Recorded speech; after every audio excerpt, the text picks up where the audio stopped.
Welcome again to study Nifty Malayalam.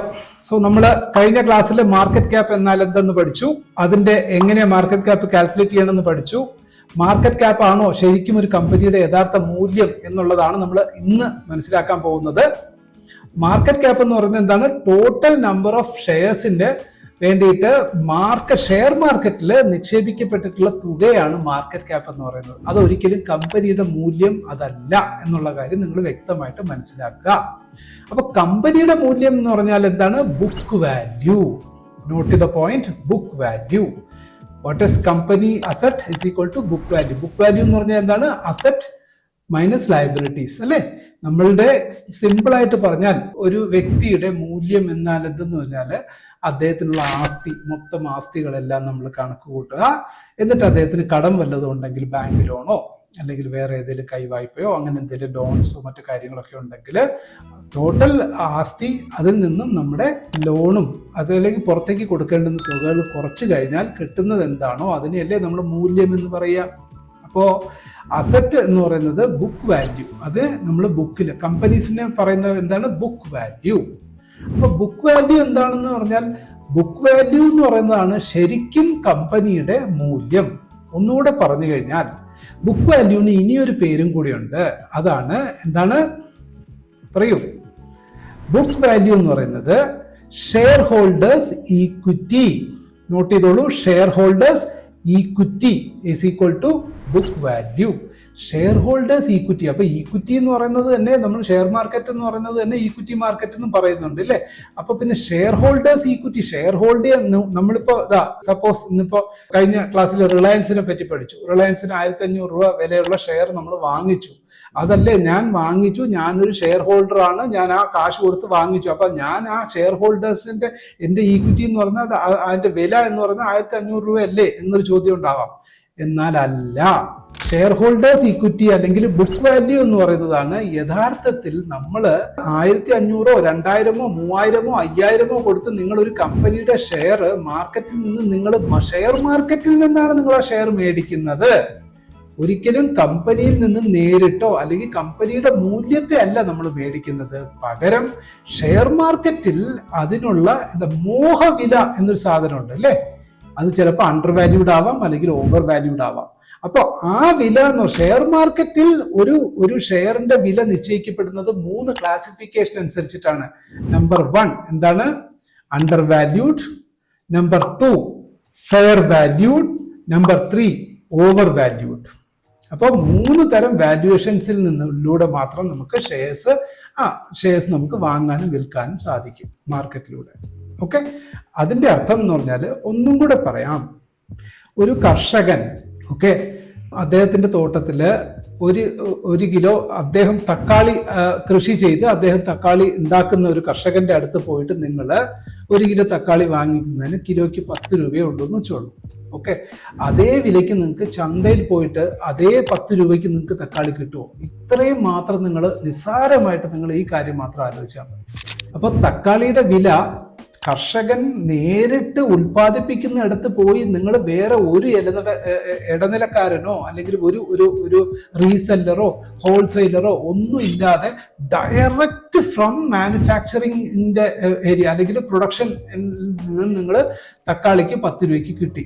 പക്ഷെ ഇതേ സാധനം നമ്മൾ ചന്തയിൽ പോയിട്ടോ മാർക്കറ്റിൽ പോകുമ്പോൾ തന്നെ ആ ഒരു പ്രോഡക്റ്റിൽ എത്ര കൈ മാറി വരുന്നു. ട്രാൻസ്പോർട്ടേഷൻ, ഹോൾസെയിലർ, റീറ്റെയിലർ, പിന്നെ അതിൻ്റെ ലോജിസ്റ്റിക്സ് ചാർജസ്, ഹാൻഡ്ലിംഗ് ചാർജസ്, ഇതെല്ലാം കൂടി വരുമ്പോൾ ആവറേജ് 1 കിലോ പ്രൊഡക്ഷൻ യൂണിറ്റിൽ നിന്നും നമ്മൾ വാങ്ങുന്നത് 10 രൂപയാണെങ്കിൽ കുറഞ്ഞ പക്ഷം അത് മാർക്കറ്റിലെത്തുമ്പോൾ ഒരു 18 20 രൂപയാകാം, ഏറ്റവും കുറഞ്ഞത് അല്ലെ. അതേമാതിരിയാണ് ഷെയർ മാർക്കറ്റിലും. കമ്പനിയുടെ മൂല്യം 10 രൂപയാണെങ്കിൽ ഷെയർസിന്റെ വാല്യൂ ചിലപ്പോൾ അത് 20 ആകാം, 25 ആകാം, ചിലപ്പോൾ 100 രൂപയാകാം, ചിലപ്പം 200 രൂപയാകാം. നമ്മുടെ ഷെയർ മാർക്കറ്റില് അതിന്റെ മൂല്യം വേറെ ആയിരിക്കും, യഥാർത്ഥ മൂല്യം വേറെ ആയിരിക്കും.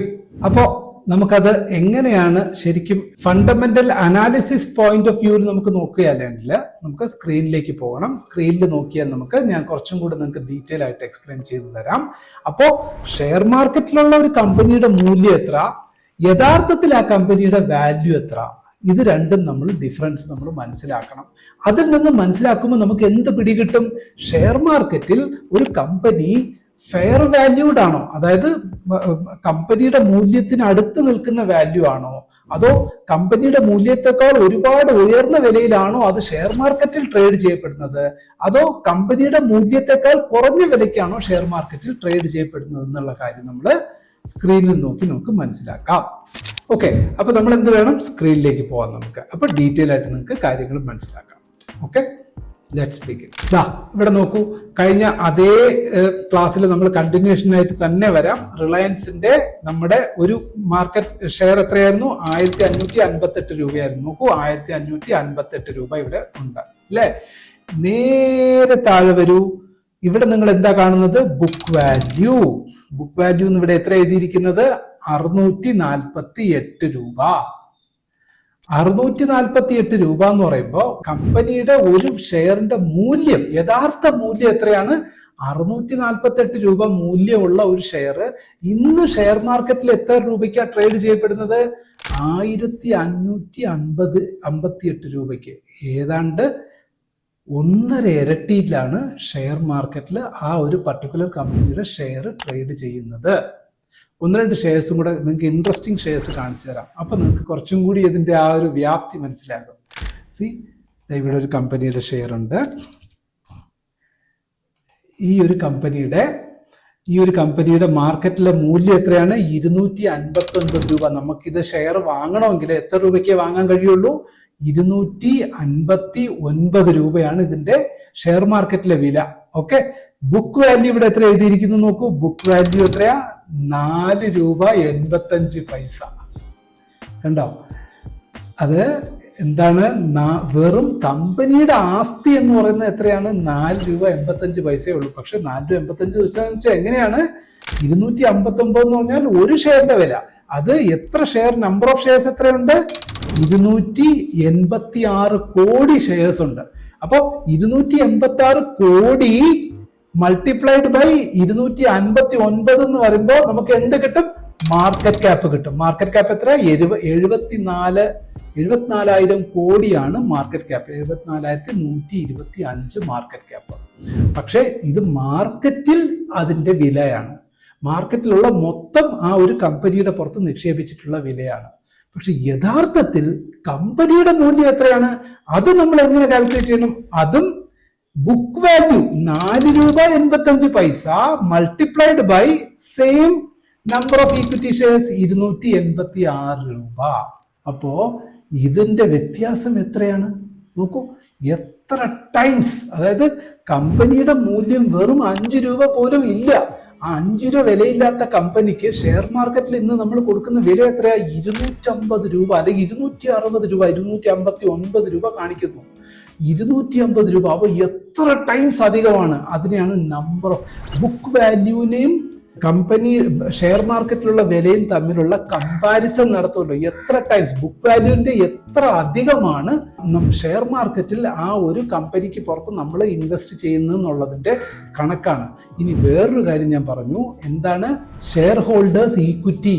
നിങ്ങളിന്ന് 259 രൂപ കൊടുത്ത് ഈ ഒരു കമ്പനിയുടെ ഷെയർ ഒന്ന് വാങ്ങിയാൽ, സപ്പോസ് നാളെ ഒരു അനൗൺസ്മെന്റ് വരികയാണ്, കമ്പനി ഞങ്ങളിതാ എല്ലാം ക്ലോസ് ചെയ്യാൻ പോവാണ്, ഞങ്ങൾ അടച്ചുപൂട്ടി പോവാണ്, അത് ഷെയർ ഹോൾഡേഴ്സിന് ഞങ്ങൾ ഈ കമ്പനി എന്ത് ചെയ്തു? വൈൻഡപ്പ് ചെയ്യുന്നു, ഞങ്ങൾ അൺലിസ്റ്റ് ചെയ്ത് കമ്പനി ഷെയർ മാർക്കറ്റിൽ നിന്നും വിട്ടുപോകുന്നു എന്ന് പറഞ്ഞാൽ 250 രൂപ കൊടുത്ത് 50 അല്ല 260 രൂപ കൊടുത്ത് നിങ്ങൾ ഈ വാങ്ങിച്ചിരിക്കുന്ന ഈ ഒരു ഷെയർ നിങ്ങൾക്ക് തിരിച്ച് എത്ര കിട്ടും എന്നാണ് നിങ്ങളുടെ വിചാരം?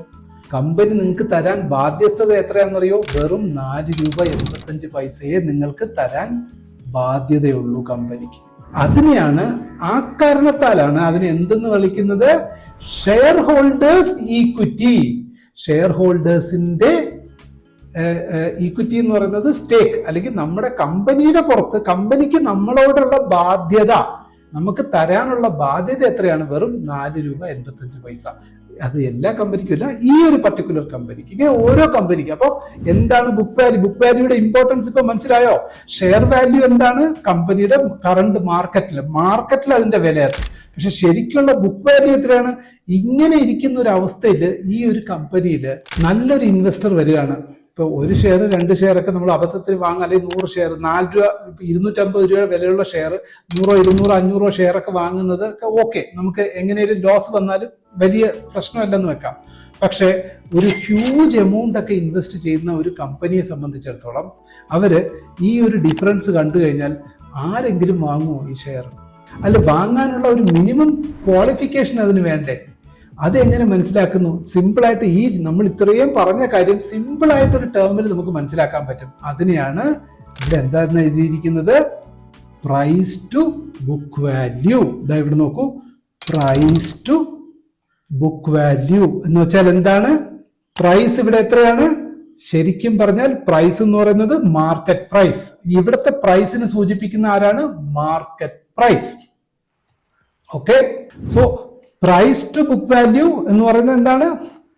പ്രൈസ്. ഇവിടത്തെ പ്രൈസ് എന്ന് പറയുന്നത് നിങ്ങൾ മനസ്സിലാക്കണം, മാർക്കറ്റ് പ്രൈസ്, ഷെയർ മാർക്കറ്റിലെ പ്രൈസ്, അതാണ് പ്രൈസ്. 259 രൂപ പ്രൈസ്.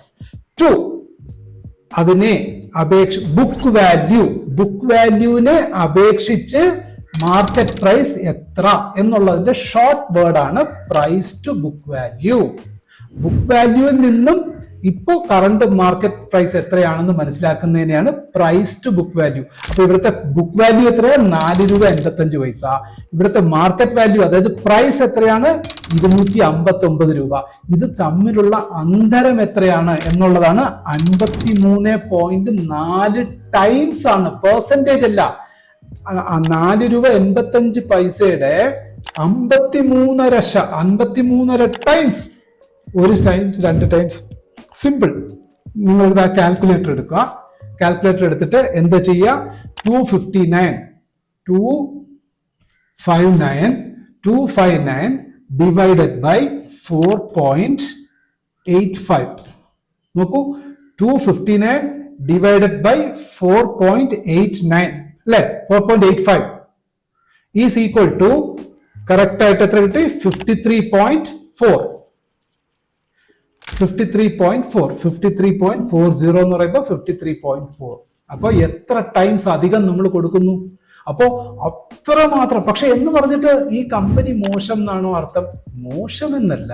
ഈ കമ്പനി ഈ വെറും 5 രൂപ പോലും വിലയില്ലാത്ത കമ്പനിക്ക് മാർക്കറ്റിൽ 250 രൂപ 260 രൂപ കൊടുക്കാൻ ആളുണ്ടെന്നല്ലേ അതിനർത്ഥം. അപ്പൊ അത് എന്തോ ഒരു പ്രത്യേകത ആ കമ്പനിയിൽ ഉണ്ടെന്നും അർത്ഥമുണ്ട്.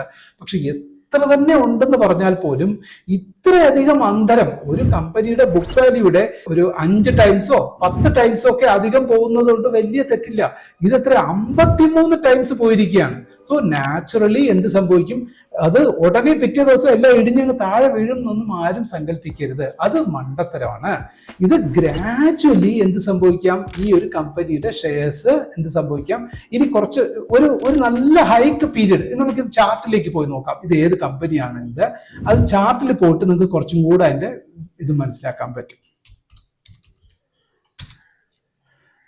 ഇതാണ് കമ്പനി. ഓക്കെ, ഈ കമ്പനി ഇപ്പൊ എന്താ സംഭവിച്ചിരിക്കുന്നത് നോക്കൂ. പ്രൈസ് ഇങ്ങനെ വേണം നമ്മൾ കാണാൻ.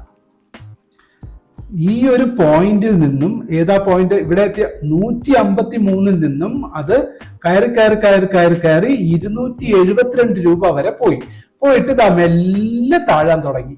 താഴ്ന്നു വീണ്ടും ഒരു സ്വിംഗ് ഹൈ സ്വിംഗ് ലോ എന്ന് പറഞ്ഞ് ഈ ഒരു പൊസിഷൻ. ഇനി അടുത്ത പ്രൈസ് ഈ ഒരു ഹൈയിൽ നിന്നും ഇവിടെ വരെ പോയിട്ട് തിരിച്ച് വീണ്ടും പതുക്കെ ഇനി ഗ്രാജുവലി അത് ചിലപ്പോൾ താഴ്പോട്ടേക്ക് വരാൻ സാധ്യതയുണ്ടെന്ന് നമ്മൾ മനസ്സിലാക്കുന്ന ഒരു സാഹചര്യം നമുക്കിവിടെ കൃത്യമായിട്ട് അറിയാൻ പറ്റും. ഇതാണ് ഫണ്ടമെന്റൽ അനാലിസിസ് നടത്തുന്നതിന്റെ ഏറ്റവും വലിയ ഗുണം.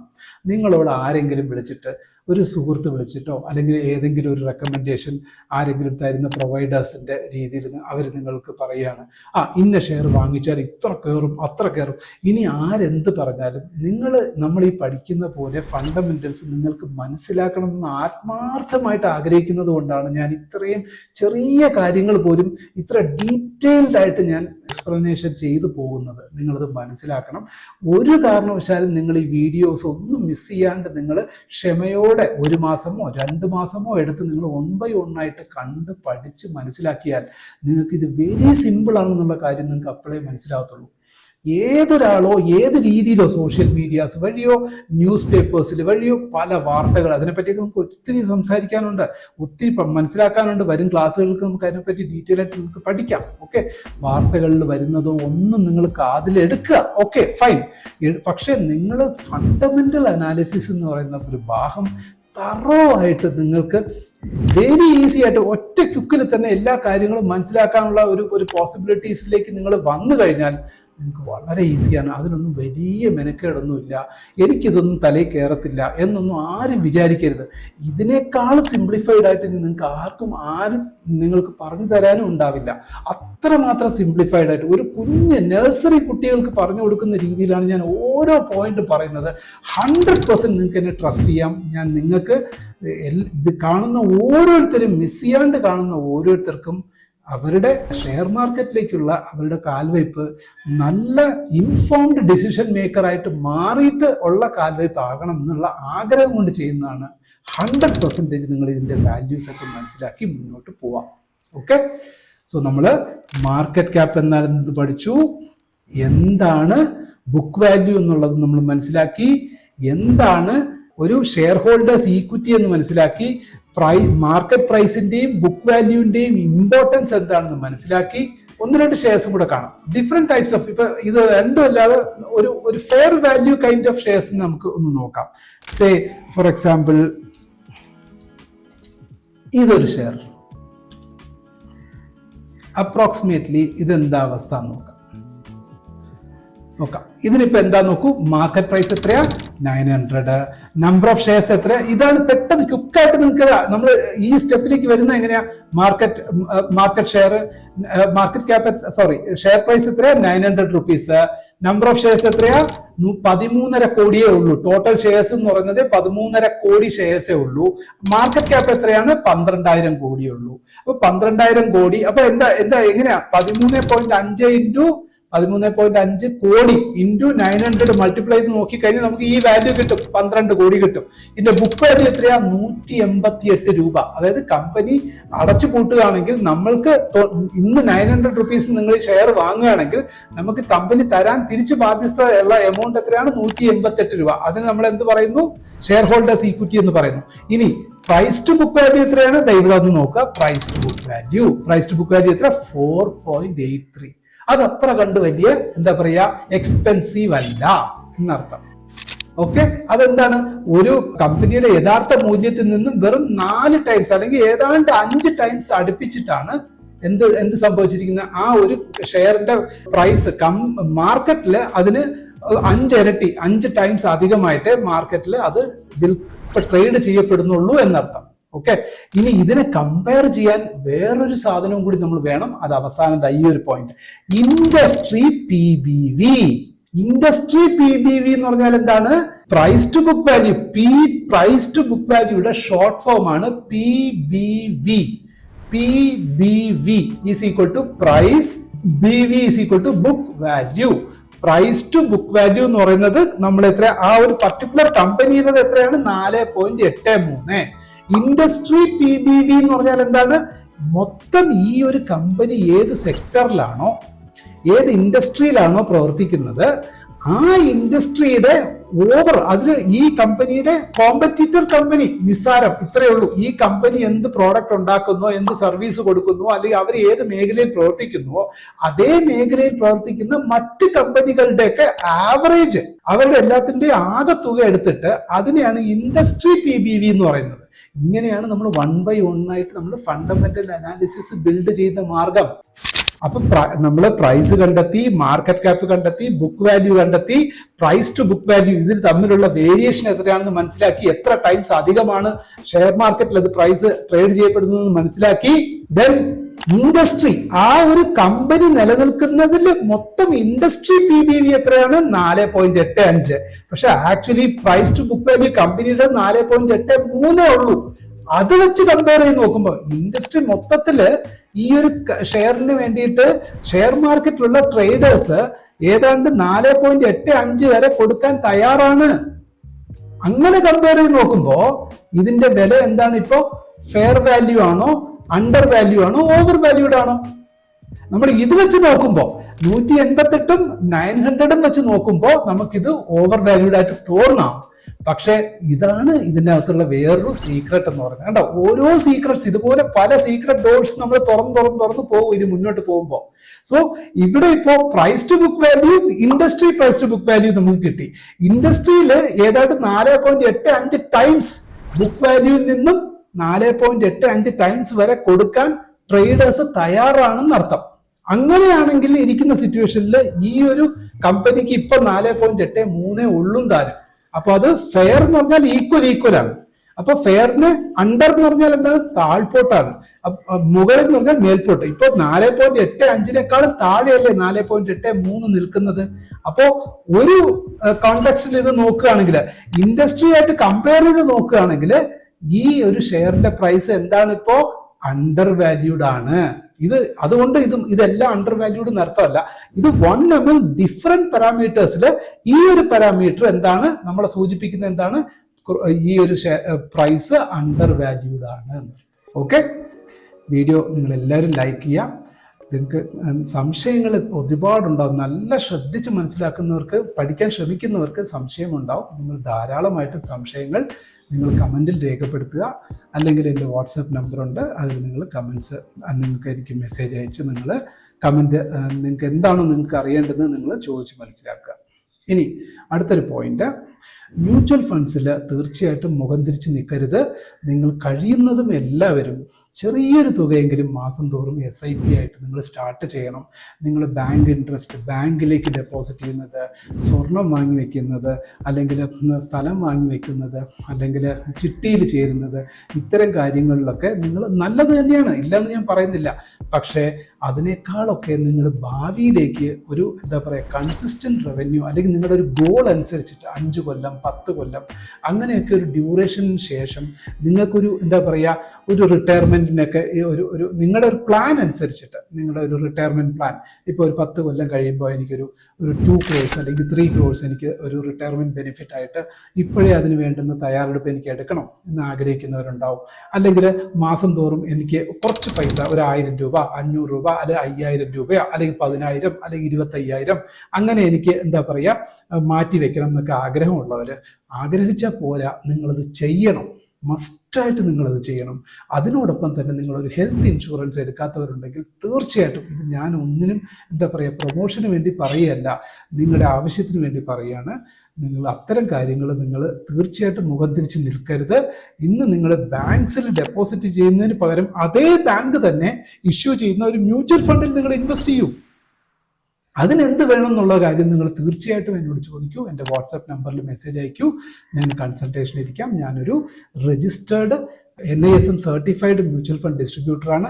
അതിനോടൊപ്പം തന്നെ ഞാൻ ARN രജിസ്റ്റേർഡ് മ്യൂച്വൽ ഫണ്ട് ഡിസ്ട്രിബ്യൂട്ടറാണ്, ഇൻഡിവിജ്വൽ ഡിസ്ട്രിബ്യൂട്ടറാണ്. സോ എനിക്ക് നിങ്ങളെ പരമാവധി നിങ്ങളെ നിങ്ങളെ നല്ല രീതിയിൽ ഗൈഡ് ചെയ്യാനുള്ള ഒരു സഹായിക്കാൻ സാധിക്കുമെന്ന് ഞാൻ വിശ്വസിക്കുന്നു. മെസ്സേജ് അയക്കാം. Okay, thank you.